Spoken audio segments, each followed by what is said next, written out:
In 1959, Lou and Alan Brown's parents started Brownhaven Dairy in New Bremen, Ohio. When my parents started this farm with 2 dairy cows, and they had some hogs and some sheep. And slowly it evolved into 10 cows, then to 20 cows, have slowly grown to now at 300 cows. As they grew in cow numbers, they also grew with family involvement. When I turned into my high school years, I pretty much knew I wanted to be a dairy farmer. I've been around it all my life. In addition to the brothers' partnership, Lou's son Tony and Alan's son Mitchell are working partners in the dairy. We gave Tony the opportunity, and I'm here for guidance and for counseling and to help back him financially, the same as my dad helped back me to get me started. Less than a mile down the road, Alan lives with his wife and 6 children on their heifer facility. People always tell us, man, your kids have it made. They get to be out here doing all kinds of different things compared to other people maybe in town that don't get these opportunities. We think they've had a good opportunity being out here in such a working environment like this. With the 3rd generation on the farm, the Browns have expanded in land, facilities, and herd numbers, most recently with a 250-cow freestall barn. We decided on this new barn. It is 32 feet high on the peak and the 16-foot sidewalls. There's 2 pens for the majority of the milk cows.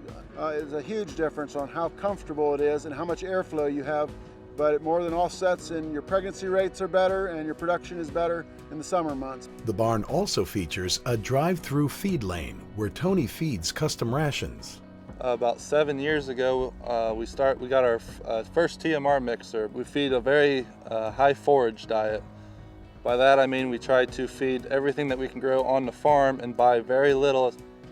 Here on the farm we have our extruder. It was actually built back in the 70s. That is able to get the bean to the correct temperature and make the meal for us.